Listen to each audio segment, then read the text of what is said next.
Se declara abierta la sesión en la que se va a proceder a la solemne investidura como doctora honoris causa de la Universidad de Cádiz a título póstumo a la señora doña Almudena Grandes Hernández. Señoras y señores claustrales, sentaos y descubríos.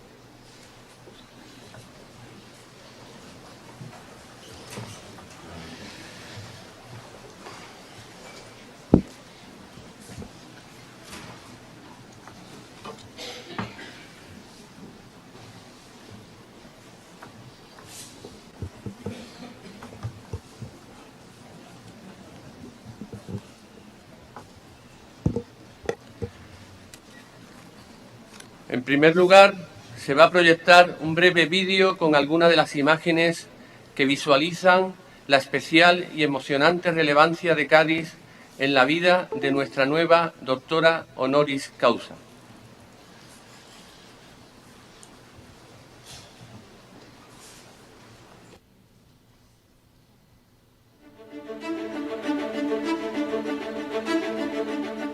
Como yo tengo unos lectores maravillosos, pues escribo los libros que yo quiero y eso es lo que me permite hacer marcianadas como la serie de los episodios, por ejemplo, ¿no? A su madre todo le daba igual, mientras pudiera ir de excursión a la verja y abrir su silla y colocarla pegada a la alambrada, lo más cerca posible de la de su hermana, para merendar a su lado mientras charlaban sin parar, de sus maridos, de sus hijos, de la familia, sin dejar de mover las agujas de hacer punto.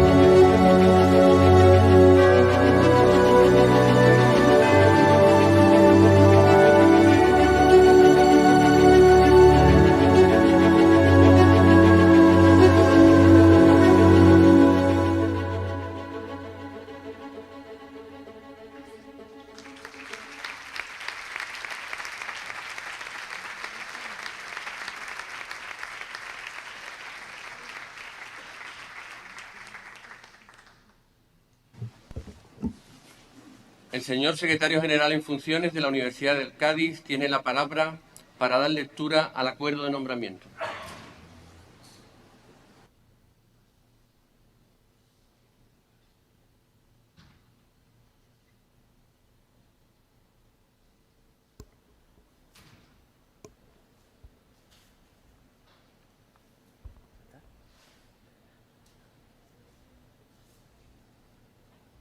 A propuesta del Consejo de Dirección de la Universidad de Cádiz, con el informe favorable del Consejo de Gobierno celebrado el 2 de noviembre de 2021, el claustro universitario, en su sesión ordinaria de 22 de diciembre de 2021, aprobó la concesión a título póstumo del grado de doctora honoris causa por la Universidad de Cádiz a favor de doña Almudena Grandes Hernández, acuerdo que se publicó en el Boletín Oficial de la Universidad de Cádiz número 348 de 17 de enero de 2022.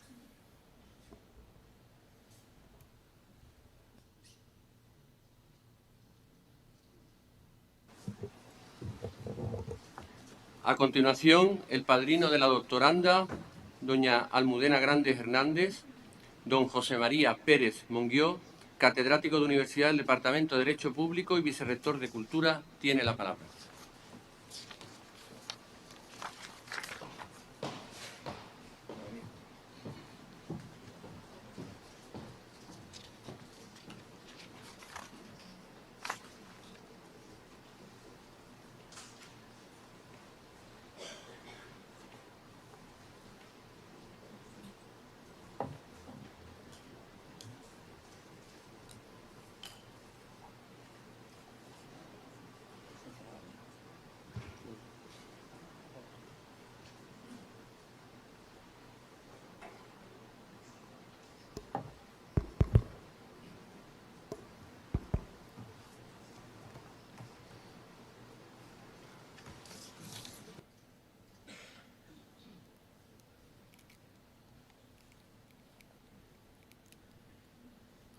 con la venia.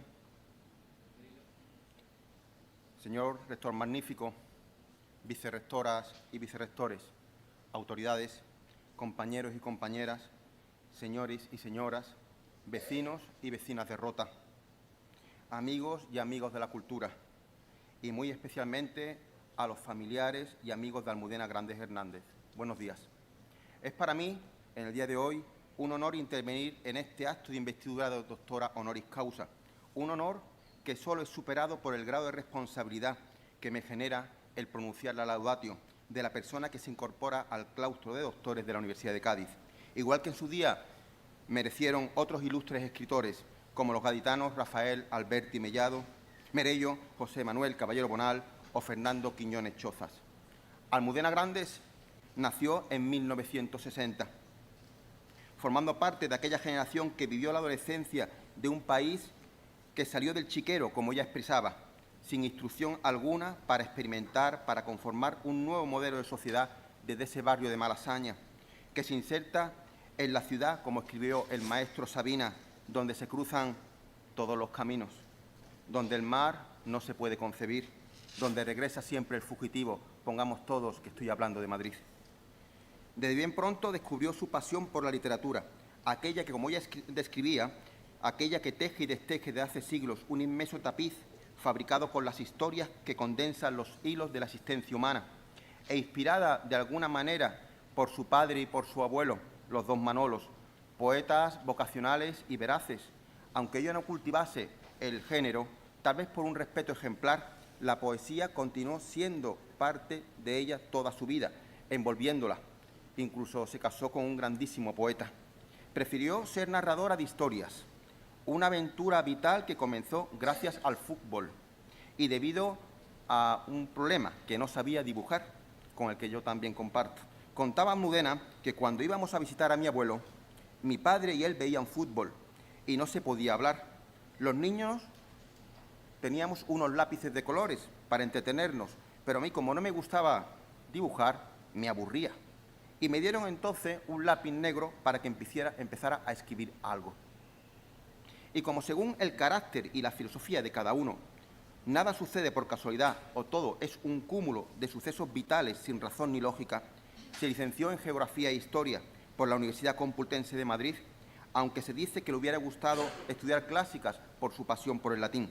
Los primeros años de su actividad profesional los dedicó a trabajar creando voces para enciclopedias, un desempeño que la obligó a la disciplina de las palabras, a la concreción, tras una seria y concienzuda labor de documentación. Fue en esos momentos cuando se le presentó muy acentuado su impulso o el impulso por descifrar, por escribir, embarcándose en la obra que creó para Lulú y sus edades. Una ducha de agua fría, quizá muy fría, para una sociedad de entonces, una historia erótica contada con un lenguaje distinto y desde la libertad a la hora de expresar sentimientos y deseos sexuales a través de la óptica de una mujer. Una ópera prima por la que alcanzó con 28 años el reconocimiento del público y de la crítica, siendo galardonada con el premio La Sonrisa Vertical y el respaldo de un prestigioso jurado que integraban, entre otros, Luis García Berlanga y Joan Marcé. Una novela que creció tanto, que estuvo a punto de devorarla metafóricamente, ya que los éxitos desbordados pueden acabar con una. En este estado ficticio que proporcionan los triunfos, se encontró, parafraseando a su amigo Miguel Ríos, sola en la encrucijada, sin conocer por cuál de los posibles pasajes de su destino se encontraría con ella misma, si en la fama o en el perfil de escritora. En aquellos momentos parecían incompatibles. Sin embargo, no lo dudó y abrazó lo segundo con fuerza. Lo suyo era una vocación que, como define Luis García Montero, es aquello que te realiza como persona, lo que te vincula a una sociedad, lo que te hace sentirte útil, y quien tiene la fortuna de tener una vocación tiene algo más que un sueldo a final de mes. Abandonada la vía iniciática, comenzó una etapa de reflexión sobre la vida del siempre Madrid de los años 80 y posteriores. Te llamaré Viernes, un Robinson urbano en las calles madrileñas, una entrañable historia de amor entre seres a los que la vida había postergado al margen de una ciudad sin alma. Y luego Malena. Malena es un nombre de tango, Modelos de mujer y Atlas de una geografía humana. Desovillándose esta última es la historia de 4 mujeres que trabajaban en un editorial, como había hecho Almudena en años anteriores, que tenían en común encontrarse en el punto de inflexión de la vida, en el que no se pueden aplazar más las necesidades de encararse de una vez consigo mismas, despejar dudas, deseos y contradicciones ya insostenibles para situarse ellas mismas en su propia geografía, en su propio atlas. Y los aires difíciles que aparece por primera vez nuestra querida Rota, que tan importante sería en su vida y sus vientos a los que amó y descifró. Una sempiterna vuelta de nuevo a la matriz, Castillos de cartón, donde se analiza la movida de la capital. Con estas primeras obras, algunas llevadas al cine, la autora describe, analiza, disecciona y nos hace espectadores de una España en transformación, de sentimientos humanos, de crisis, de historias entrelazadas que permiten enfocar y comprender la realidad compleja de un país en una época precisa de distintas perspectivas. En ese momento podemos afirmar que ya se había constituido el universo Grandes, acompañado de un sinfín de lectores que lo sustentaban, del reconocimiento del público y de la crítica, pero en un giro que sorprendió mucho. Reserva su siguiente tiempo creativo para adentrarse en la reconstrucción de la memoria. Si bien, para ser sincero y riguroso, breves apuntes de esta vertiente la habían rondado ya en sus libros iniciales. Valgan, a modo de ejemplo, personajes como Pablo, en la Edad de Lulú, perteneciente al Partido Comunista y encarcelado en sus tiempos, o Malena es un nombre de tango, la abuela Soledad, con el recorrido evocativo por su vida, o la historia de Fran en Atlas de la geografía humana. Quiero pensar que la autora percibió, con el paso de los años y de desarrollo de los protagonistas de sus historias anteriores, que los personajes tenían derecho, y digo bien, tenían derecho a su propia memoria, a su pasado, porque decía Ortega y Gasset que lo que diferencia al hombre del animal es que el hombre es heredero y no un mero descendiente. Y para comprender a España y a los españoles, lo que viene a denominarse la memoria histórica y democrática constituye una pieza, aunque dolorosa, cardinal e imprescindible para entender cuánto somos y cómo sentimos. De hecho, ella mantenía que cada generación tiene un asunto que pesa sobre sus hombros, un asunto que resolver, y en su generación concretamente, es el de la memoria. Embarcarse en esta cuestión, en este asunto peliagudo, suponía posicionarse, algo que conllevaba ciertos riesgos, que Almudena asumió, como otras tantas cosas, con enorme decisión. De este modo surgió El corazón helado, pues remitiéndonos a Antonio Machado, una de las 2 Españas, Adelante el corazón, con una trama que se desenvuelve en el presente, un presente que no logra tapar el pasado que brota desde cualquier resquicio de la sociedad. Una novela, en sus palabras, muy, muy difícil de escribir, en la medida que era la primera vez que abordaba un tema que no era suyo. Era tratar de cómo se reconstruye sentimentalmente la realidad de España desde el presente. Era la versión de los nietos, en los que yo mismo me incluyo. Un trabajo que le exigió un enorme ejercicio de estudio, descubriendo en sus consultas de investigación cuánto desconocía de la historia de España. Por cierto, como la mayoría de los españoles, donde de nuevo yo también me incluyo. Cada libro que leía le conducía a otro, a una película, a un documental, a una fotografía, a una canción, una vuelta a empezar. En ese carrusel fue para ella, en sus palabras, un torbellino obsesivo, un novelón de 1000 páginas que la dejó exhausta, pero con el aliciente de una cabeza colmada de imágenes requiriendo ser desveladas, porque para Almudena la imagen era la simiente de todo. La historia en potencia. Historias, imágenes, personajes, espacios, acontecimientos que inicialmente dudaba cómo traerlos hacia la luz, ignorando que estaba a punto de iniciar una labor de reconstrucción del sendero que conduce de nuestro pasado al presente desde el presente.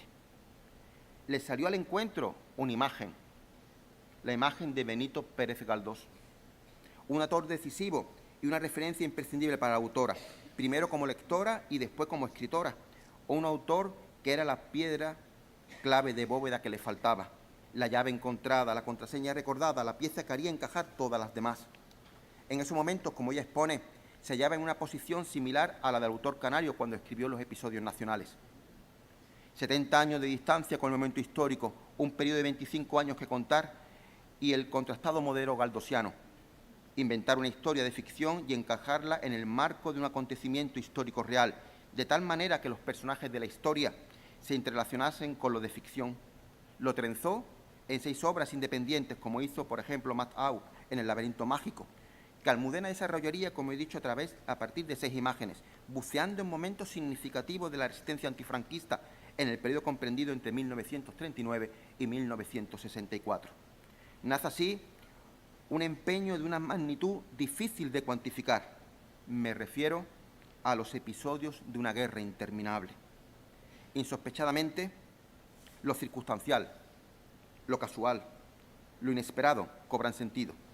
La licenciatura en Historia, el tiempo en la editorial, el nacimiento en Madrid, el compromiso social, la madurez, su abuelo y su padre, sus hijos, el ansia de saber, la necesidad de que le fuera revelada la verdad y de poder contarla, la duda pendiente con su generación, Galdós, las tertulias, los paseos por Madrid y por Punta Candor, los veranos en Rota, el viento, todos los astros se alinearon. De esta manera, desde 2010 van asomando distintas obras. Inés y la alegría, El lector de Julio Verne, cuyo protagonista tenemos hoy entre nosotros, donde la regla de oro, consistía en acatar la voluntad del terror, reducir la vida al mínimo y no hacer nada, decía Almudena, o escribía Almudena, no saber nada, no decir nada, mirar sin ver, escuchar sin oír y comprender. No comprender.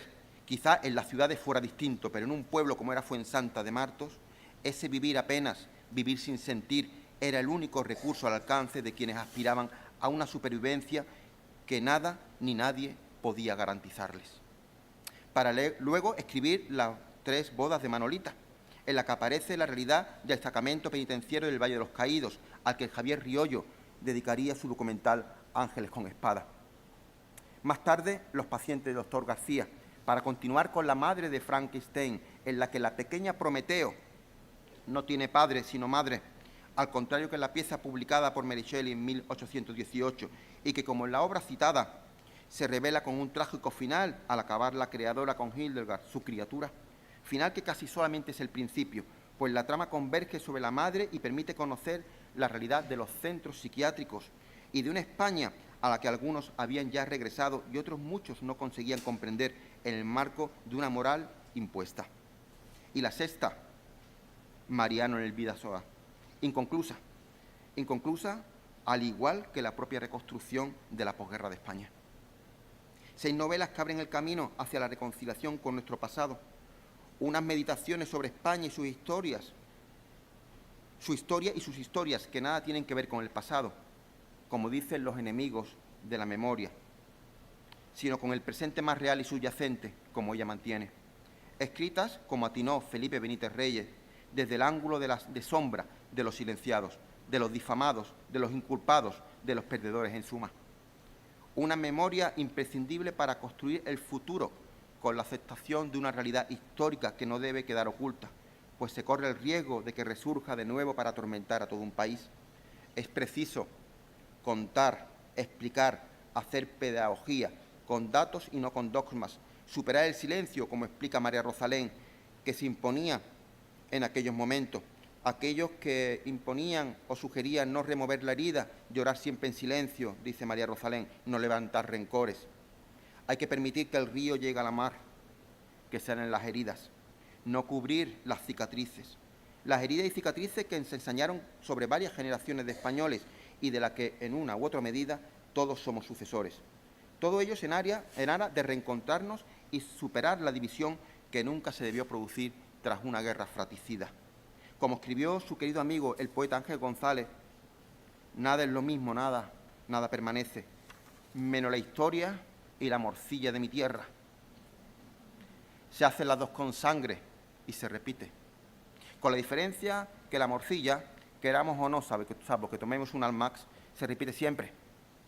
Pero la historia tenemos una única posibilidad de que no se repita, y solo es una posibilidad, el conocimiento real. Almudena, con esa forma minuciosa de trabajar, de documentarse, hasta los límites más insospechados, ya que si estaba comprometida con la literatura, más lo estaba con la realidad según cita Rodríguez Marcos, persigue hacer verosímil la ficción. Tomando como modelo a Galdós, ha logrado crear una forma de hacer novela que, en la opinión de Eduardo Mendicuti, provoca que no existan fisuras, donde se mezcla de manera sobresaliente la historia y lo imaginativo, donde se consiguen lograr personajes con una increíble verisimilitud histórica para aquellos que eran ficticios, y para los reales alcanza a dotarlos de sensaciones verdaderas, consiguiendo emocionar mucho con sus acciones, decisiones y palabras, con una capacidad que podríamos decir innata para insuflar emoción a aquello que es parte de nuestro pasado y nuestro presente. Todo ello sin correr nunca el riesgo de que la ficción contaminase la historia con mayúsculas. En los episodios de Una guerra interminable se coló Besos en el pan, un retrato certero sobre la crudeza de la crisis en España de 2008. En él Almudena encontró similitudes con la época del hambre de la posguerra que se recoge en Las tres bodas de Manolita, y Almudena en esta obra resucita narrativamente a personajes de su infancia. Pero su compromiso con la historia, con nuestra historia, no la alejó nunca de su pacto tácito y vinculante con todos aquellos que sufren desde que vio muchos años antes la detección del lute. Y se fijó, entre comillas, en sus ojos tristes, reconociendo a Almudena que se trataba de la primera vez que la tristeza, más allá de las historias familiares, me llamó por mi nombre. Fue la primera vez que un mundo ajeno se hizo parte del mío. Su obra ha sido traducida a más de 20 idiomas, alcanzando muchos y significativos premios, de los que enumero solamente algunos: La sonrisa vertical, que ya cité, el José Manuel Lara, el del Gremio de Libreros de Madrid, el Roser d'Oro, siendo la primera mujer en recibirlo, el Elena Poniatowska, el Sor Juan Inés de la Cruz, el Premio Nacional de Narrativa en 2018. Sin embargo, su premio más preciado seguramente está hoy aquí. El más preciado y el más precioso, el que le otorgó la libertad y el sustento, sus lectores. Confesó Almudena que el único premio que cuenta, de verdad, aquel que no caduca, que no se puede apañar, son los lectores. El mayor premio y la mayor riqueza. Mis lectores son mi libertad. Mientras ellos estén allí, yo seguiré escribiendo los libros que creo que tengo que escribir, en lugar de los libros que otros creen que debo escribir.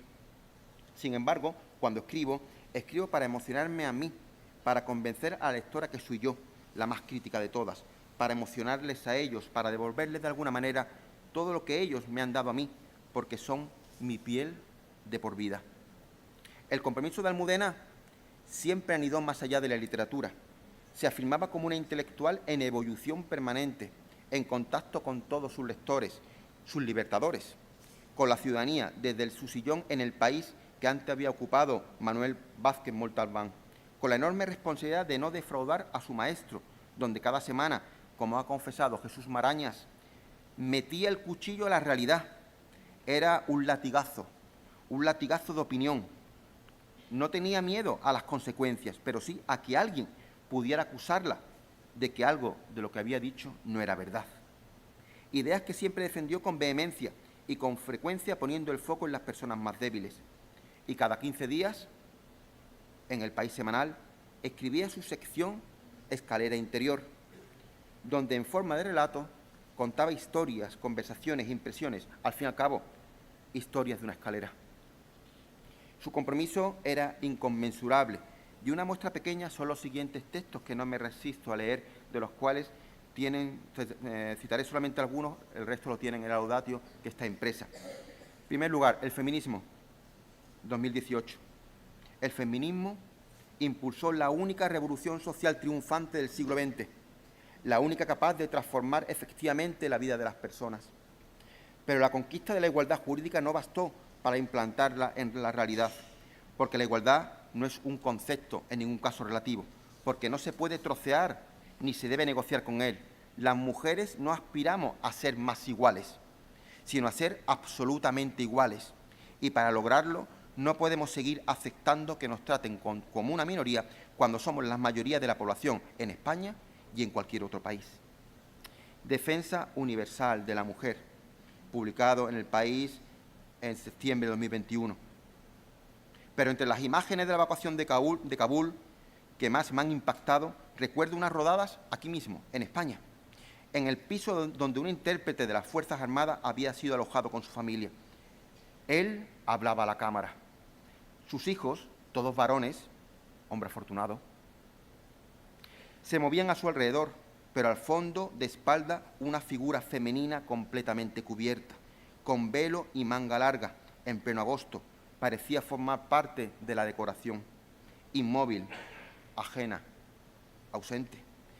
Esa mujer sin rostro, sin edad, sin voz propia, me pareció la imagen más desalentadora de un enorme fracaso. Y para terminar con un último texto, Deshumanización de la sociedad occidental, publicada en noviembre del 2021. En el final de 2021 nadie podrá quejarse. ¿Y qué decir de la Navidad que nos espera? Ya se sabe que no habrá corderos suficientes porque no pudieran cebarse a tiempo, que tampoco habrá juguetes electrónicos bastantes porque faltan chips, que los precios subirán por la dificultad del transporte. En fin, todo un drama. Y veremos a cuánto nos salen los langostinos. Frente al nigérrimo decorado que nos ofrece el volcán de La Palma, algunas pinceladas en blanco. La determinación de las mujeres políticas dispuestas a implicarse en un futuro mejor, las cifras del paro, la derogación o lo que sea de la reforma laboral. ¿Algo más? Pues sí, algo más. Sí, una guerra. Europa está en guerra. Pero no importa mucho porque las armas son seres humanos, munición vulnerable que solo muere, pero no explota ni destruye los bienes de las multinacionales.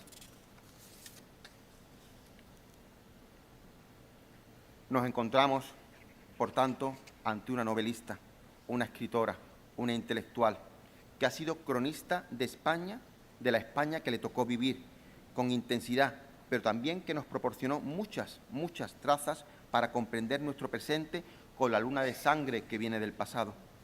Una escritora tan grande como grande su primer apellido, y el segundo Hernández como el poeta, aquel que fue detenido, encarcelado, enfermo y que dejaron morir, mientras que su hijo y su mujer, como tantos y tantas, solo tenían pan y cebolla para comer. Una mujer con los poros abiertos, con la sensibilidad de apreciar el sufrimiento, con el cometido asumido de narrar, que ha llevado a la literatura española a dar un paso adelante, con una depurada forma de relatar, una trabajadora de método, de día a día, que escribía hasta cuando estaba en silencio, en palabras de Luis García Montero, de coraje, de raza, de verdad, de fidelidad, como menciona Ángeles Aguilera, hacia sus lectores, su editorial, los suyos y las causas en las que creía. Una niña sin pueblo que llevarse la boca hasta que llegó a Rota, donde completó el binomio perfecto según Cicerón: si hortum in biblioteca ves derit nihil. Si tienes un jardín en tu biblioteca, nada te faltará.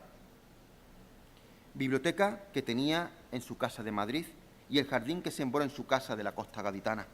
Una mujer que descifró los misterios de nuestros vientos, que logró comprender nuestra idiosincrasia, que amó nuestro carnaval, que apreció la belleza de nuestra forma de comunicarnos, que elogiaba expresando que en ningún otro lugar del planeta el habla castellana, la cultura popular, es tan elegante ni la elegancia más exquisita está tan arraigada a la cultura popular como la que está entre los gaditanos, incorporando a su vocabulario palabras nuestras que hizo suyas, como bastinazo, jartible, alcauciles o su favorita, como ella misma fuera parte. Una intelectual mitad madrileña, mitad gaditana, como he mencionado en mi intervención, una personalidad indiscutible de nuestra cultura, a la que algunas han negado, han afeado su talento, su mérito y su ingente e inigualable caudal de aportación literaria y ética realizado durante tantos años. Y cabe preguntarme, y la pregunta me la hago como ciudadano, como amante de la cultura, como vicerrector de cultura, ¿para cuándo un país que reconozca el trabajo, el talento y el mérito de nuestros creadores con independencia de otras motivaciones que solo empañan lo grande que es nuestra cultura? Para concluir, señores y señoras, estamos a final de julio y Almudena Grandes ya camina por Punta Candor. Los almudenos son llamados por la matriarca al encuentro con la vida, con las risas, con las cenas, con la literatura, con el arte y el cante en el sur del sur. Antes de que llegue el septiembre, como dice Melendi, que todo lo barre y nos devuelva a la vida ordinaria, a la condición de mundanos. Pero antes, y esto va por ti, Juanjo, pero antes, parafraseando a Juan José Tellez, los gaditanos, a través de su universidad, de la que siempre fue amiga, le conceden su máxima distinción académica y le rinden homenaje por todos los motivos y por todos los argumentos que espero haber tenido la capacidad de transmitir a lo largo de mi intervención. Y no le decimos adiós, sino que le damos la bienvenida, porque su obra permanece como un faro, como un referente, como un punto cardinal en este país y en esta tierra que adoptó como propia. Pues ya saben, los gaditanos nacemos donde queremos. Muchas gracias.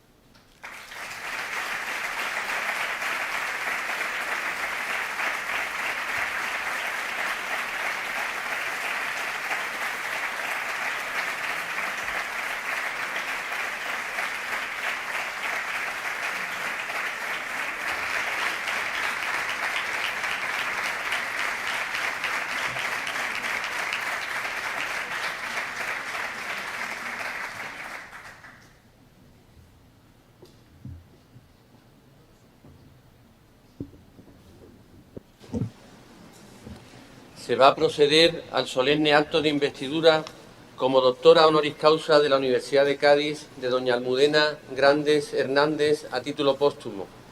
En su nombre y representación se ruega al profesor doctor don Luis García Montero su balestrado.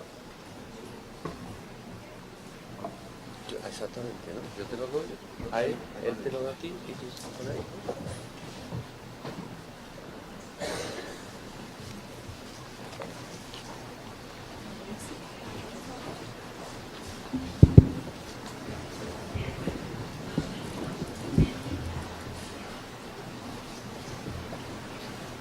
Por cuanto doña Almudena Grandes Hernández dedicó su vida a largos e incesantes estudios para la ciencia y las letras, con pruebas inequívocas de constancia, laboriosidad, excelencia y aplicación en ello, por cuanto en el decurso de su dilatada carrera prestó señalados servicios a la ciencia y a la cultura, habiéndose cumplido todos los requisitos exigidos por la legislación vigente en uso de las atribuciones que me confieren las disposiciones en vigor y en nombre de Su Majestad el Rey, vengo en investirla del grado de doctora honoris causa por la Universidad de Cádiz a título póstumo, en testimonio de lo cual recibiréis en su nombre y representación de mis manos las nobles insignias de su honor y dignidad. Recibid primeramente el birrete laureado, antiquísimo y venerado distintivo del magisterio como corona de sus estudios y merecimientos.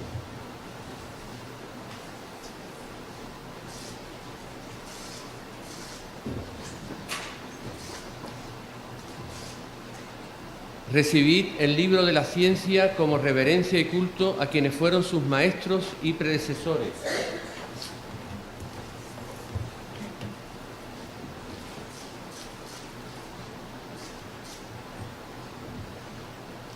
Recibid el anillo de la antigüedad entregado en esta ceremonia como emblema del privilegio de firmar y sellar los dictámenes, consultas y censuras de la ciencia y la profesión.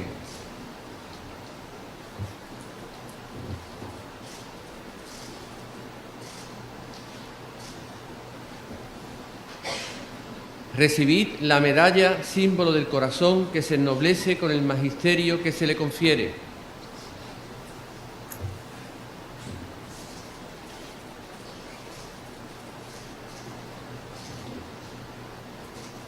Recibid finalmente los guantes, símbolo de la pureza y signo también de su alta categoría.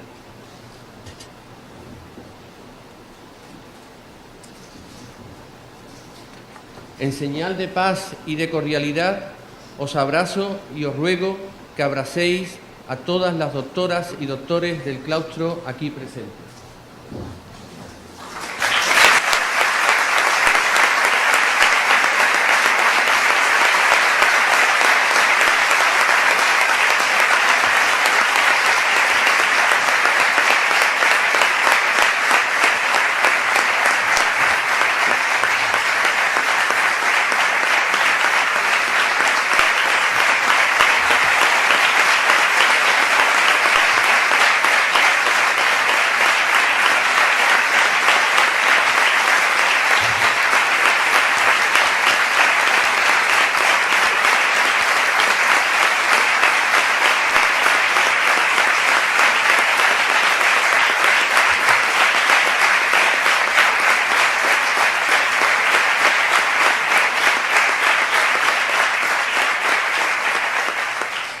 Se procede a la entrega del título de nombramiento de doña Almudena Grandes Hernández como doctora honoris causa por la Universidad de Cádiz a título póstumo.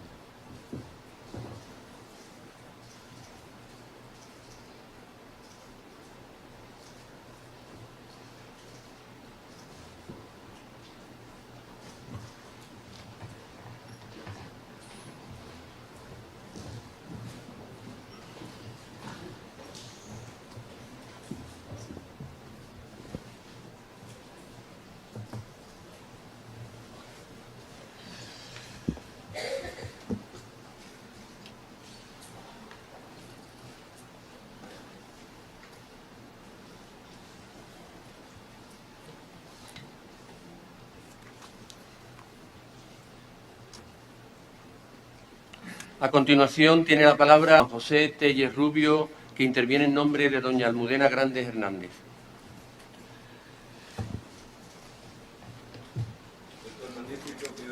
Concedida.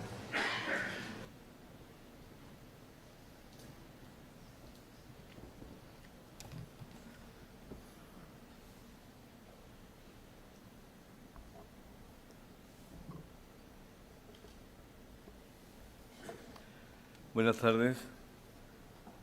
Almudena estaba al corriente de este nombramiento, pudo investir en vida y agradezco, rector magnífico, Dura José María Pérez Monguío, colegas, señores y señores, agradezco en nombre de la familia, de los amigos, intentar trasladar las palabras que habría tenido y que trasladarles a Almudena.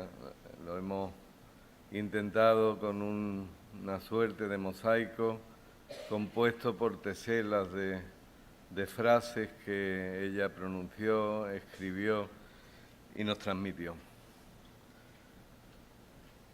Yo quise ser azafata o enfermera. Hemos ido atrás porque son dos profesiones muy dignas, mucho más desde luego que las de ser supervivientes en la isla de los famosos. Ahora, más que querer ser, los niños quieren estar en la tele, estar en el candelabro, pero desde muy pronto recuerdo que quise ser escritora.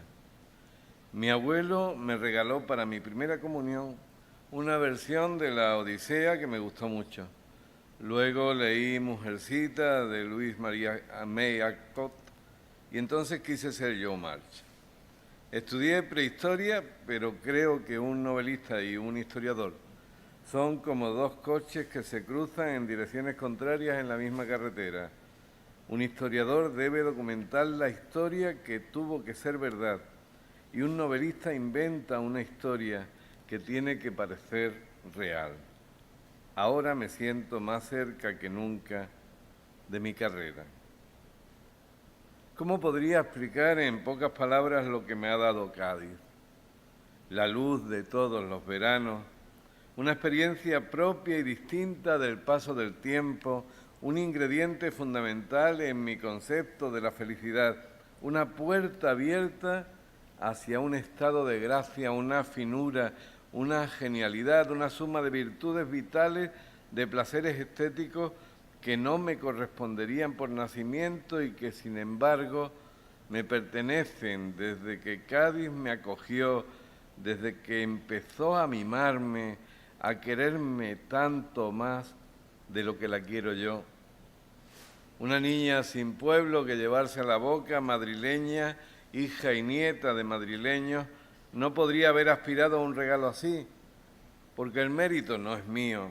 Existen muchas bahías en el mundo, muchas maneras de mirar al mar, muchos lugares de los que enamorarse, muchos refugios en los que guarecerse del ruido y del frío de los inviernos, pero en todos me había sentido turista, ajena, extranjera, hasta que llegué aquí.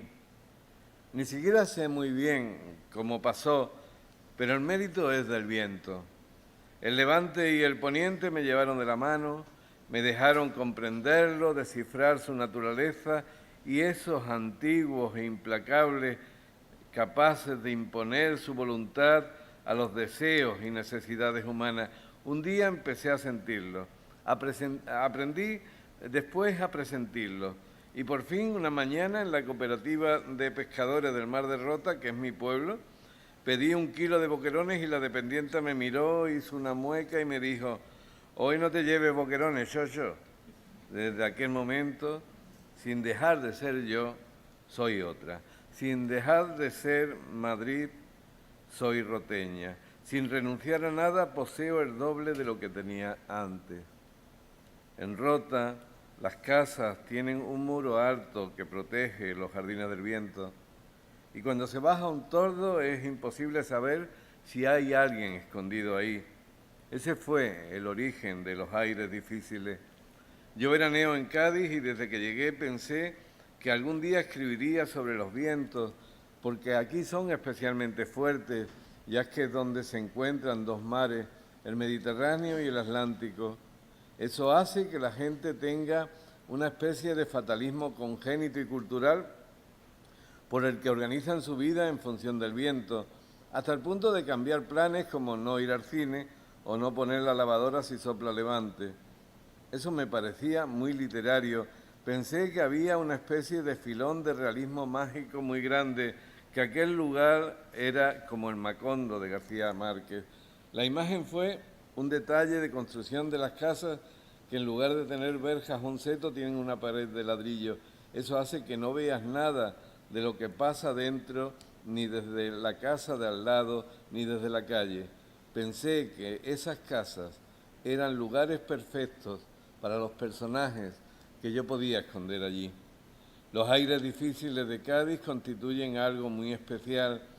Yo había escuchado muchas veces que en Europa ya no se podía escribir novelas porque Europa era el continente donde el planeta estaba domesticado, donde el cartero siempre llegaba a su hora, donde todo sucedía de acuerdo con un programa. Y bueno, llegué aquí y me encontré con cosas tan sorprendentes como que la vida cotidiana dependía de que cambiara el viento, de que entrara un viento o que saliera otro.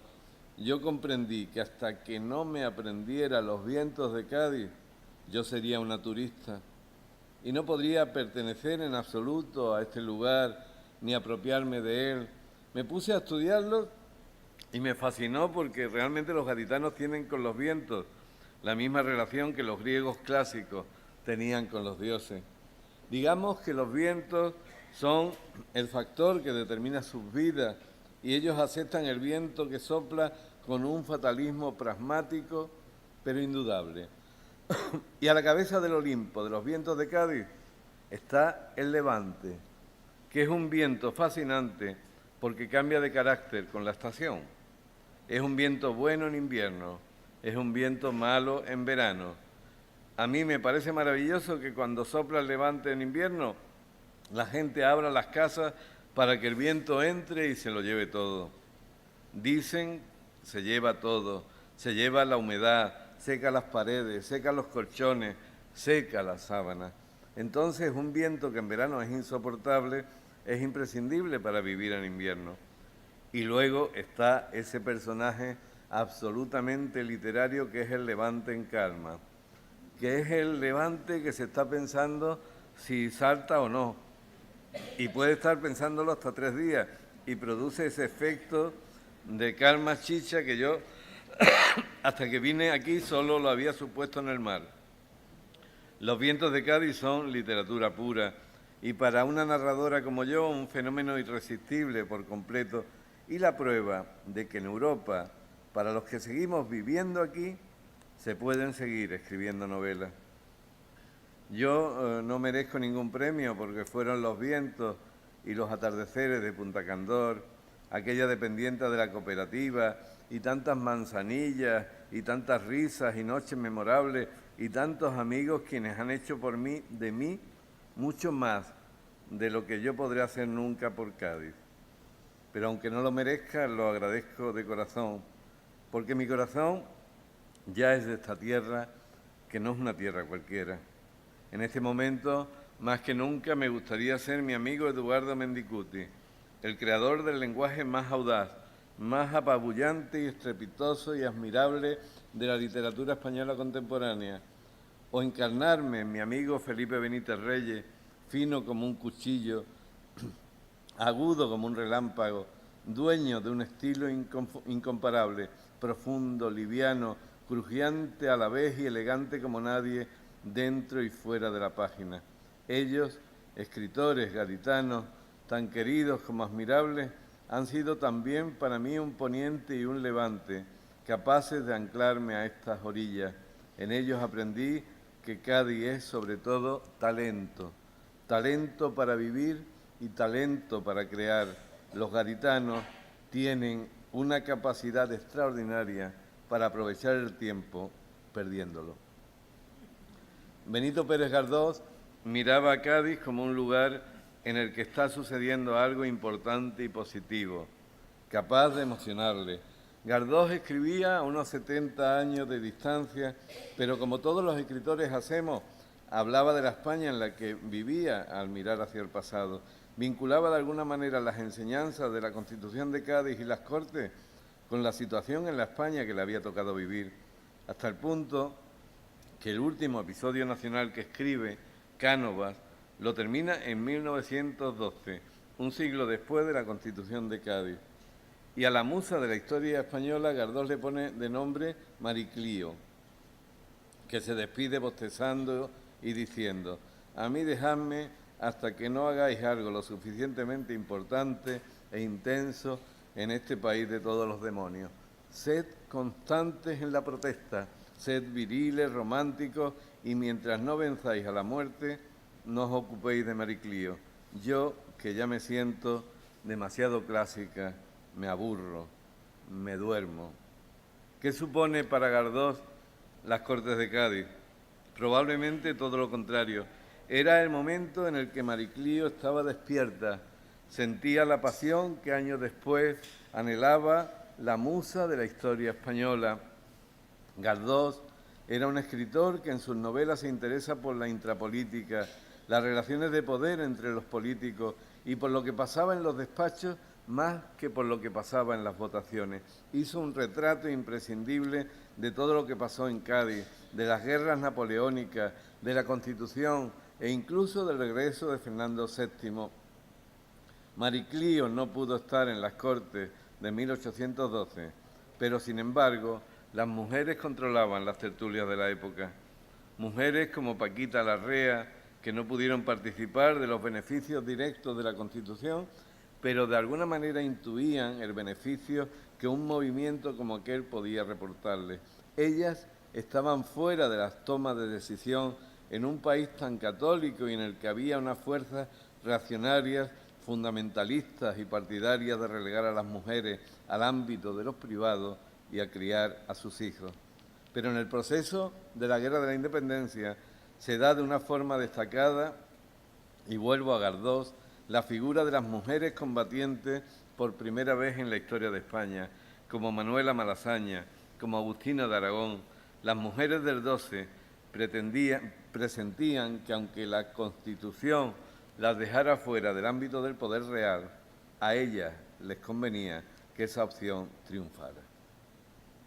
Para mí, que tengo una relación tan especial con Rota, que es el lugar donde veraneo, donde paso esa parte del año ligada a la felicidad, la base tiene un significado especial porque, por un lado, significa una agresión. Yo he descrito alguna vez la sensación que he sentido estando en la playa de Punta Candor con mis hijos, cuando mi hija pequeña era muy pequeña, o cuando sopla viento del norte y se oyen pasar a los aviones de la base. Y en la época de la guerra de Irak pasaban unos aviones absolutamente terroríficos, con unas panzas espantosas, y los niños que estaban en la playa saludaban con la mano. Y permanecer entre lo que es el tiempo de vacaciones, de felicidad, de estar en la playa, con la indolencia de no hacer nada, y ver eso, la verdad es que supone un contraste muy brutal. Y el hecho de que la base esté ahí es un recuerdo constante del mundo en que vivimos, en una época en la que precisamente pretende desconectar del mundo en el que se vive. Un día de la Semana Santa de 2009, mi amiga Ángeles Aguilera me invitó a comer con mi marido y mi hija pequeña en su casa de Rota, un piso de la urbanización que circunda el Hotel Playa de la Luz, ante la milenaria almadraba que ha dado de comer a los roteños desde la época de los fenicios hasta hoy. Solo unas semanas antes, mi marido, Luis García Montero, y yo habíamos grabado unas declaraciones sobre la base de Rota para un equipo de Canal Sur que se había desplazado a Madrid con motivo de aquel reportaje. Cuando terminamos, por puro afán de cotilleo, les pregunté a quienes más tenían previsto entrevistar y me contestaron que aquella misma tarde iban a reunirse con don Miguel Sánchez Romero. ¡Ah!, exclamamos entonces Luis y yo al unísono, ¿el Michael? Para nosotros, que al llegar a Rota ya éramos íntimos amigos de dos íntimos amigos suyos, Felipe Benítez Reyes y Silvia Barbero, Miguel Sánchez Romero siempre ha sido y es y será simplemente el Michael. Y en esa condición nos lo encontramos en casa de Ángeles, que le había invitado a comer al tropezárselo un rato antes, en la Tasca Tirapu, nuestro club social, con el permiso veraniego del chiringuito de Emilio. En aquella comida, Michael, que es un narrador oral extraordinario, nos contó algunas historias memorables que abordaban el impacto de una base militar norteamericana sobre el modo de vida de un pueblo gaditano desde perspectivas muy diversas. Durante años había ido recorriendo su pueblo con una cámara de vídeo y la intención de montar algún día un documental recogiendo testimonios de putas jubiladas, camareros de nightclubs, chicas roteñas que se casaron o no con americanos que las dejaron embarazadas o no, taxistas y otros vecinos que se las arreglaron para buscar la vida durante años a costa de la base, sin contrato, ni empleo, ni falta que les hizo. Pero de todas las historias que Michael me contó aquel día, la que más me emocionó, la que mejor me explicó lo que significó para los roteños la implantación de una base militar en su territorio, no tiene más protagonista que él mismo, su abuelo, y el peral que plantó en la huerta que había trabajado durante toda su vida. Yo la conté a mi vez en uno de los textos, más relatos que artículos, que publico en El País Semanal cada 15 días. Lo titulé La sombra de un peral y lo reproduzco a continuación. Cuando distinguió a lo lejos la alambrada, redujo la velocidad, pero no vio nada extraño en el horizonte, aquel paisaje que podría reconstruir de memoria con los ojos cerrados.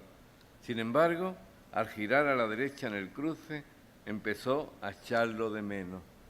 «No puede ser», murmuró, «no puede ser», y puso el intermitente, se paró en el arcén, miró con más atención y no lo vio. ¿Qué pasa?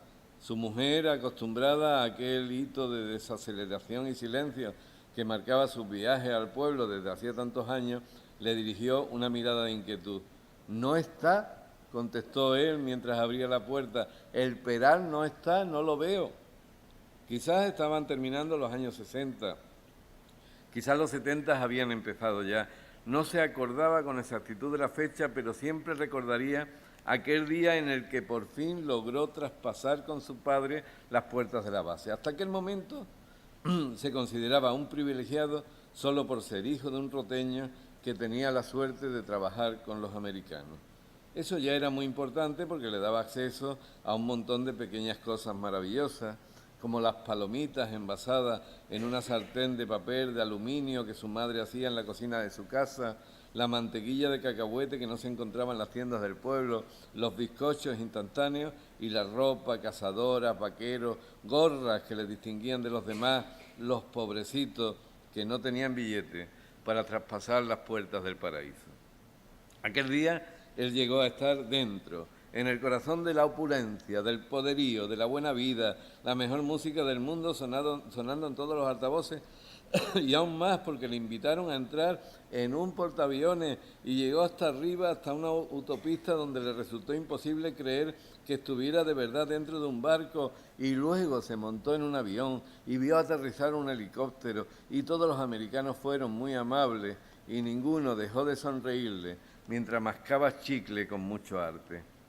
Eso fue lo que pensó él, eso fue lo que sintió y que era partícipe de aquella grandiosidad, aquella extranjera y sublime magnificencia, hasta que su padre le invitó a un helado, mucho mejor que cualquier helado español, a donde iba a parar, y de repente se dio cuenta de que su madre y su tía habían desaparecido.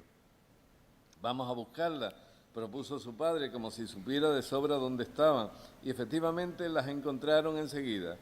2 mujeres españolas vestidas como las mujeres españolas, tan antiguas, con sus faldas y sus zapatos de vestir, aquellas chaquetas cruzadas con los brazos debajo del pecho. Allí estaban las 2, en medio del campo, llorando.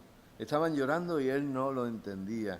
Lloraban en silencio, sin hacer ruido, mirando hacia adelante a un árbol como cualquier otro árbol, y a él todavía le quedaba la mitad del helado y lo lamía, lo disfrutaba con toda la boca y no entendía nada por qué lloraba su madre, por qué lloraba su tía, si aquello era guay, súper guay, y tenían la suerte de estar en la base allí dentro, donde todo era mejor y más bonito y más chulo y más moderno y más barato.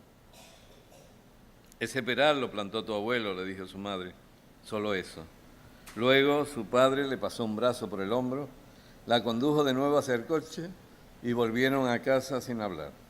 Después, mucho después, él se enteró de la verdad, de que el verdadero precio de aquel día fabuloso de los helicópteros y los portaaviones había sido la desesperación de muchos hombres como su abuelo, arrendatarios de las vueltas sobre la que un buen día, en un despacho de Madrid, alguien decidió colocar una base norteamericana.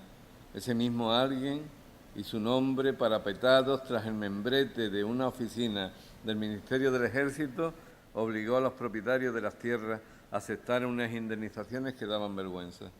A quienes la trabajaban desde hacía décadas, ni eso, solo la oportunidad de irse a vivir en medio de ninguna parte, a un poblado artificial, improvisado, a más de 50 kilómetros de Rota, sin escuela, sin alcantarillado, sin acera, sin futuro. Su abuelo no quiso mudarse a Nueva Jarilla y se quedó con lo puesto, una mano delante y otra detrás, para que su nieto pudiera comprender muchos años más tarde cómo son las cosas, guay del Paraguay.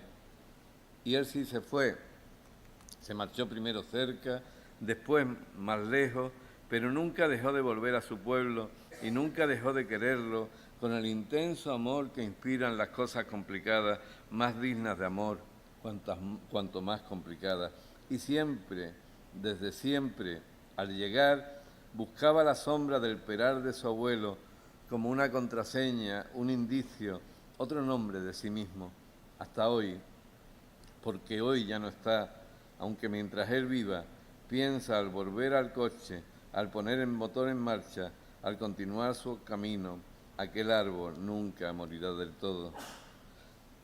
En aquel texto, que tenía que ajustarse a un formato predeterminado y se me quedó corto, no pude contar algunas cosas. Que la madre y los tíos de Michael le agradecieron a su padre durante toda su vida que no hubiera querido llevárselo a Nueva Jarilla, que hubiera tenido el coraje de quedarse en Rota para empezar de nuevo, y que su abuelo, que desde muy joven había sentido grandes simpatías por la Unión Soviética, se convirtió a partir de la inauguración de la base en un prosoviético forofo, apasionado e incondicional, tanto que su nieto agradeció al destino que muriera después de contemplar las Olimpiadas de Moscú, pero antes de que la perestroika difundiera toda la verdad sobre su soñado paraíso de los trabajadores. La publicación de esta historia generó también una pequeña historia por sí misma. Cuando volví a Rota para disfrutar de la feria, me había convertido en una escritora mucho más popular que de costumbre. Roteños desconocidos me besaban, me invitaban, me llevaban a su propia caseta para contarme su propio episodio familiar o personal en relación con la base. Pero lo más curioso fue que varios conocidos se me acercaron para corregirme. No era un peral, ¿sabes? Era una higuera, era un cerezo, era un olivo, era un peral. Michael fue tajante cuando se lo conté. Vamos, hombre, me van a decir a mí lo que era. Las discrepancias sobre la especie a la que pertenecía aquel árbol me parecieron en cualquier caso mucho menos importantes que la intensidad con la que los vecinos de Rota reaccionaron ante su existencia. No hacía falta más para comprobar hasta qué punto la base había desordenado su vida, la historia y la memoria de su pueblo. Al llegar a Rota, la playa nunca es tan hermosa como la recuerdo. Durante largos meses, mientras la lluvia azota las persianas bajadas en la noche de otoño, mientras el frío se cuela por rendijas inverosímiles hasta colonizar el corazón de mi casa, mientras la primavera me engaña como una promesa traidora que alberga en su interior escalofríos de hielo, yo me esfuerzo por recordarla. Tumbada en la cama o recostada en un sofá, estiro las piernas, cierro los ojos y abro mi memoria a la luz, el rumor apacible de las olas mansas del levante, el tumulto del agua que obedece al desorden del poniente, la almadraba que surge y se esconde de mis ojos siguiendo la voluntad de las mareas para jugar al mismo juego que ha atrapado muchos otros ojos durante miles, escrito bien, miles de años. Entonces recuerdo la playa perfecta, una combinación impecable de mar y de arena, tan lejos de la pleamar como de la bajamar, y una brisa que refresca, pero que no se opone a mis pasos. Esa imagen, ese olor, esa sensación de plenitud física me ayuda a soportar los otoños. Cruzo el invierno tras ella como un animal doméstico y resignado que empieza a olfatearla con más voluntad que éxito cuando llega abril. Parece poca cosa, una playa como las demás, pero yo sé que no se parece a ninguna otra, que encierra un tesoro que nunca encontraré en otro lugar. El amor verdadero no tiene que ver con el verbo poseer, sino con el verbo pertenecer. El sentimiento de pertenencia es mucho más rico, más complejo y perfecto que la simple posesión. Es imposible poseer una playa, pero es muy fácil pertenecer a alguna, y esta es la mía, no la que poseo, sino la que me posee cuando puedo olerla, para ejercer la misma fascinación cuando me encuentro a centenares de kilómetros de sus orillas. Por eso, el primer día de playa es más que un reencuentro, más que la renovación de la rutina, toda una celebración.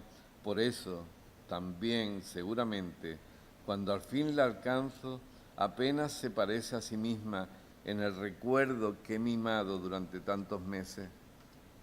Piso la arena en el apogeo de una pleamar radical tan furiosa que los bañistas de agosto apenas disponen de una estrecha banda de arena que colonizar. No es posible, pienso, qué mala suerte, mientras avanzo por una urbanización de sombrillas que solo 3 horas antes parecería una población diseminada de retales de colores en una gran extensión de arena húmeda.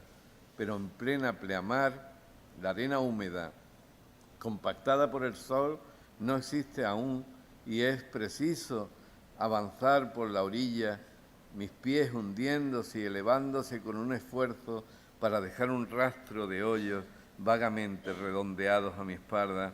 El viento no ayuda, sopla levante, el señor omnipotente de la bahía de Cádiz, el tirano del calor de los veranos, pero no sopla solo. El sur, pegajoso y húmedo, se asocia con él en lo peor para arrebatar al mar la calma helada de los mejores baños. En mi primera tarde de playa hay levante, calor, moscas y olas arrebatadas que remueven la arena del fondo del Atlántico en un torbellino donde es imposible avanzar. Y sin embargo, mientras me dejo mecer en esa cambiante cordillera de agua, al fin comprendo que estoy aquí, que he llegado a mi sitio, a pesar de la marea, del sur y del levante. Me esperan otras tardes, todavía muchas, y muchas bajamares, levantes puros de agua helada y ojalá ponientes frescos, confortables. El verano es el tiempo de la felicidad, y la felicidad sería más pobre, más pálida, lejos de la playa de Punta Candor, para la que escribo esta carta de amor. Escribo y no suena el teléfono. Nadie me llama cuando estoy en la playa, quizás porque se sabe que aquí no contesto, pero no me faltan distracciones. Levantarme pronto por las mañanas o no. Si lo consigo, ir al muelle justo después de desayunar, antes de que el despacho de la cooperativa de pescadores del pueblo se llene de gente. En los buenos veranos, solo con contemplar el mostrador repleto ya me pongo nerviosa, porque me lo compraría todo. Siempre me cuesta elegir, Los lomos de atún me tientan como un lujo escarlata y me divido entre las hurtas y las corvinas, los chocos y los calamares, las gambas y los langostinos, sobre todo cuando miro los precios y me acuerdo de lo que pago en Madrid. Con el pescado en el maletero, vuelvo a casa o no. Aquí tengo un huerto pequeño plantado en 2 bancales que este año va tan retrasado como el mismo verano. Así que todo depende del color de los tomates, del tamaño de los pimientos y las berenjenas, pero incluso cuando puedo autoabastecerme, hago una parada para comprar lo que no tengo. Ajos, por ejemplo. Maravillosas, cabezas feísimas de ajos irregulares, grandes y pequeños, la piel un poco más gris que morada, cultivados a un par de kilómetros de mi casa. Huir de los ajos chinos es una bendición y además confieso mi debilidad por las ciruelas amarillas, aunque este año me ha dado por la sandía. Con eso y un mollete para el desayuno del día siguiente, termino la compra cada mañana. Después me siento a escribir a la misma hora en que lo haría si no hubiera madrugado. Tengo un despacho pequeño con cristaleras que dan al jardín. Escribo y no suena el teléfono. Nadie me llama cuando estoy en la playa, quizás porque ya se sabe que aquí no contesto. Pero no me faltan distracciones. Me visitan los mirlos, los jilgueros y las palomas zurean sobre mi cabeza todo el santo día. Desde la mesa miro mi olivo, que rescaté de la infame condición de bonsái y mide ya más de 3 metros. Vigilo el calibre de las aceitunas sin levantarme de la silla y de vez en cuando me levanto y voy a verlas. Entre párrafo y párrafo atiendo los pequeños milagros de cada día, hasta que miro el reloj y compruebo que se me ha pasado la mañana sin darme cuenta y que el jardín me conviene mucho más que el teléfono, porque entre paseo y paseo suelo escribir más de un folio. Después de comer me echo la siesta. Existen pocos placeres comparables a la tierna molicie de la siesta del verano, aunque yo lo que es dormir no duermo mucho, me tiendo sobre la cama a leer y de vez en cuando empiezan a bailar las líneas. Entonces cierro los ojos, dejo el libro abierto sobre mi estómago y no me quito las gafas.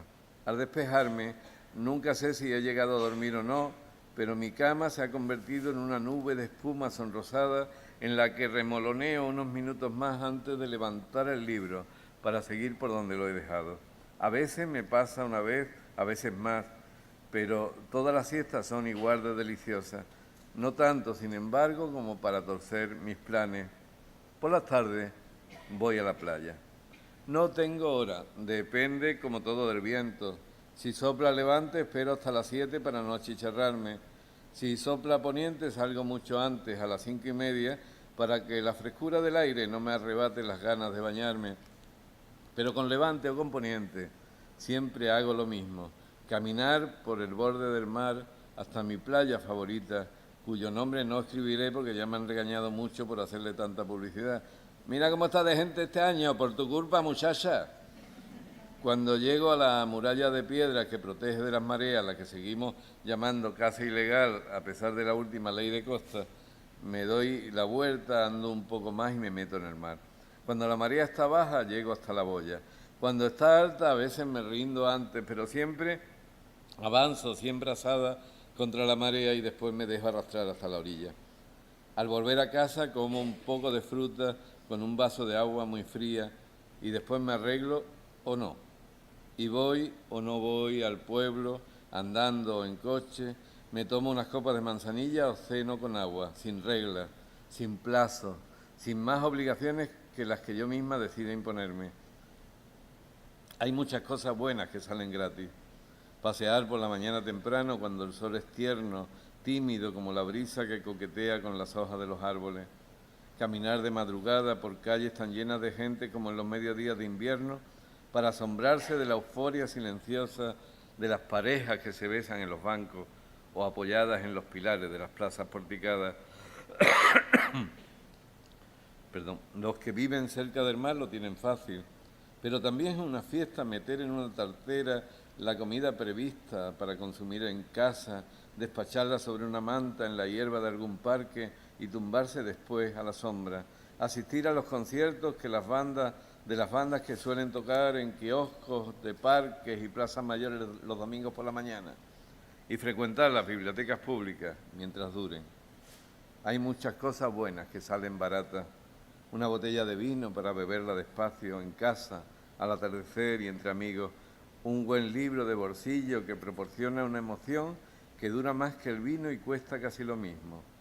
Un cine de verano, el lugar ideal para hacer manitas. Una ración de ensaladilla rusa y 2 cañas en la terraza de un barco cualquiera antes o después del cine de verano. Enamorarse es un milagro todavía más barato, tan caro que sin embargo no se puede fabricar. El verano es el tiempo de la felicidad. Apúrenlo y no piensen en el invierno que nos espera, porque nuestros abuelos lo tuvieron muchísimo peor que nosotros. Y si no hubieran vivido, si no hubieran sabido disfrutar de la vida, si no se hubieran enamorado en tiempos atroces, nosotros no estaríamos aquí. Si existe una cosa que sabemos hacer bien los españoles, es ser pobres. Lo hemos sido casi siempre, pero eso no nos ha hecho más desgraciados ni más tristes que los demás. Recuérdenlo y sean felices, porque la felicidad también es una forma de resistir. Almudena Grandes.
La tarde en la que murió Almudena Grandes era sábado y un inconstante sol de noviembre brillaba en los pétalos blancos de la hortensia, inesperadamente florecida. Sonó el mensaje en el móvil. Quedaba 1 hora para el crepúsculo. Desde tu sofá con manchas en la tapicería veías crecer el oleaje, veías teñirse de negro la arena enmudecida, la risa cegada de la espuma. Los dedos se te fueron destrenzando en madejas que olvidaban sus colores y una blancura de página no escrita te veló los ojos. Con la ternura de la tinta, con la fragilidad de la hoja mal encuadernada, que el viento de poniente mueve, esparce y desordena. El corazón helado, poema de Cristina Ruiz Guerrero.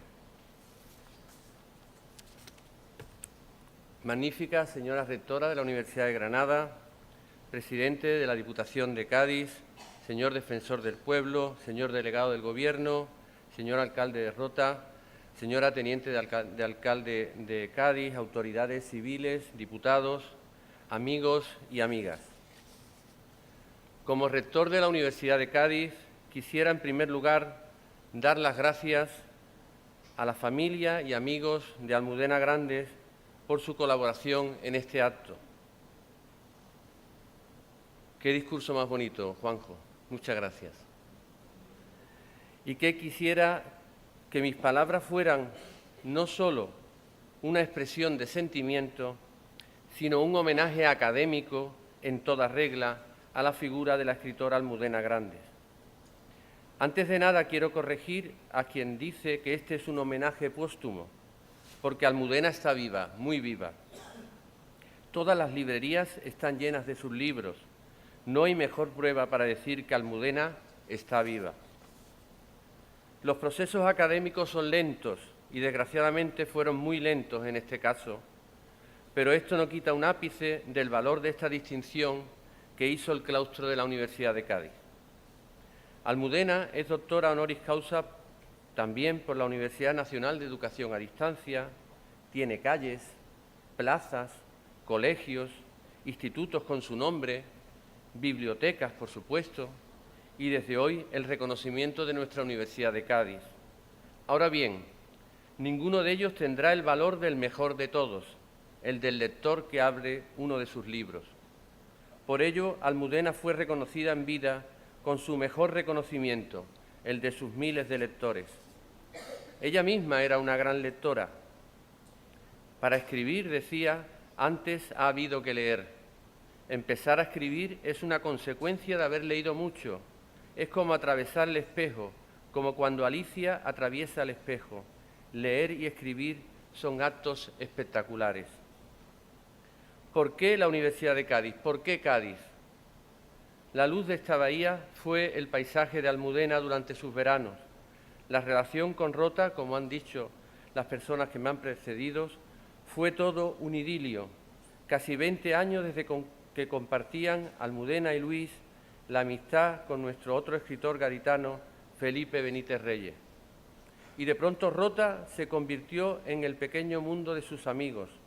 Benjamín Prado, Eduardo Mendicuti, Juan José Telles, José Ramón Ripoll, Joaquín Sabina o el propio Caballero Bonal, incluso en el recuerdo Ángel González.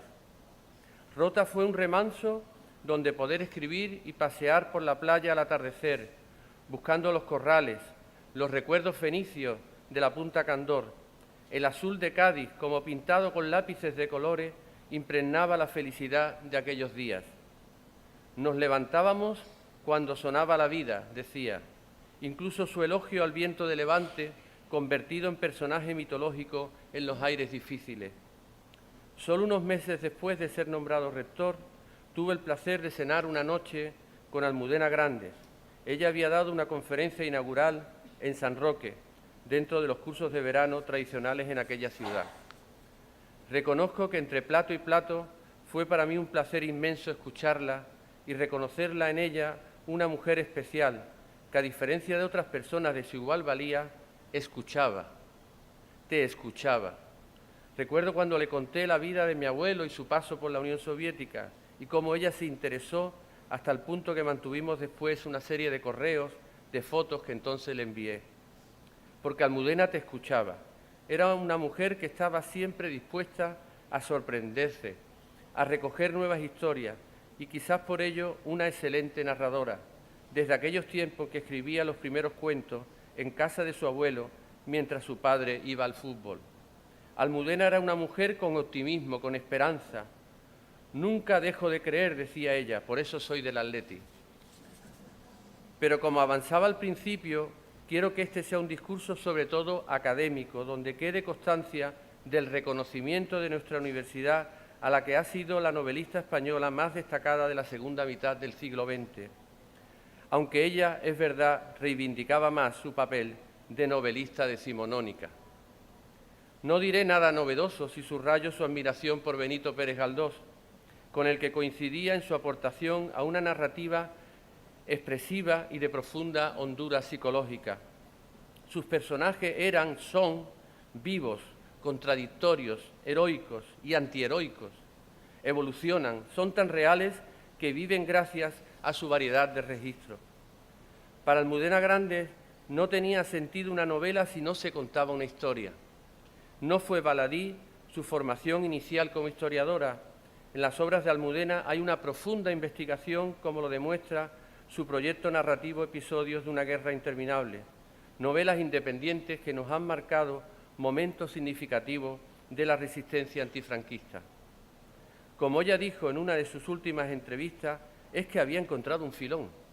Y efectivamente, en el periodo comprendido entre 1939 y 1964, la bibliografía no había ahondado en episodios que la mayoría de la gente no conocía, porque sencillamente nadie se había detenido a contárselo. Almudena resucitó a aquellos españoles que dieron su vida en aquel ejército de la Unión Nacional Española y su invasión del Valle de Arán, de la guerrilla de Cencerro, de eso que llamó el fin de la esperanza. nos hizo ver la hipocresía de aquellos países que dejaron en la cuneta, en otra cuneta, la ilusión de los españoles que perdieron su esperanza al terminar la Segunda Guerra Mundial, y los vencedores mantuvieron intocable el régimen de Franco, a pesar de la ocultación de los criminales de guerra, como bien dejó constancia en los pacientes del doctor García. Al igual que los episodios nacionales, estos episodios de Almudena recogen la memoria histórica de los españoles y de las españolas a través de su vida íntima, de la cotidianidad dentro de la desgracia, de unos hechos históricos en una de las épocas más oscuras de España, donde los psiquiatras intentaban extirparnos el gen maligno del marxismo que causaba una peligrosa enfermedad mental, o los médicos que querían curar la homosexualidad con electroshock e incluso la lobotomía. Los personajes de estos episodios interactúan con figuras reales y escenarios históricos, porque, como ella decía, la literatura teje y desteje desde hace siglos un inmenso tapiz fabricado con las historias que condensan los hilos de la existencia humana. A Galdós lo ningunearon también los sectores más conservadores de la sociedad, boicoteando su candidatura al Premio Nobel en 1912. A Almudena quisieron, pero no pudieron manchar su carrera. Nunca hubo un entierro más caluroso y con más libros alzados al viento que el de Almudena. Antes de terminar, me gustaría destacar también a la mujer pensadora, a la libre pensadora, a la Almudena grande que ella misma se reivindicaba en uno de sus últimos artículos en El País como radical, como radicalmente opuesta a la tolerancia de lo intolerable, a la violencia contra las mujeres, radical contra los que matan día a día a sus parejas, radicalmente feminista contra los que no permiten a las mujeres ejercer sus derechos reproductores o contra los que no permiten la libertad de las personas a elegir su orientación sexual, radical siempre frente a las injusticias de este mundo. Y quiero terminar con alegría, porque un acto como este es un acto de recuerdo a una persona alegre. La alegría era algo consustancial con Almudena. Ella decía: la alegría me había hecho fuerte, porque me había enseñado que no existe trabajo, ni esfuerzo, ni culpa, ni problemas, ni pleito, ni siquiera errores que no merezca la pena afrontar cuando la meta al fin es la alegría. Muchas gracias, Almudena, por el ejemplo de tu compromiso y por ese universo enorme de historias reales condensado en tus libros. Muchas gracias a todos por arropar con vuestra presencia este acto solemne y necesario.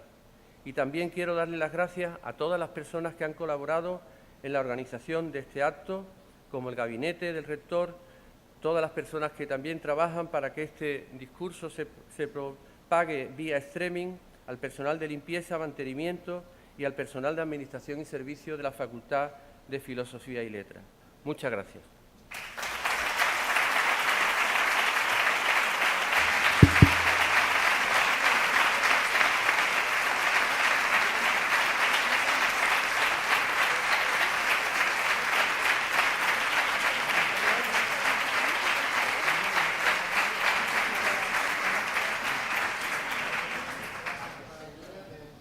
Señoras y señores claustrales, cubríos y levantaos.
Se levanta la sesión.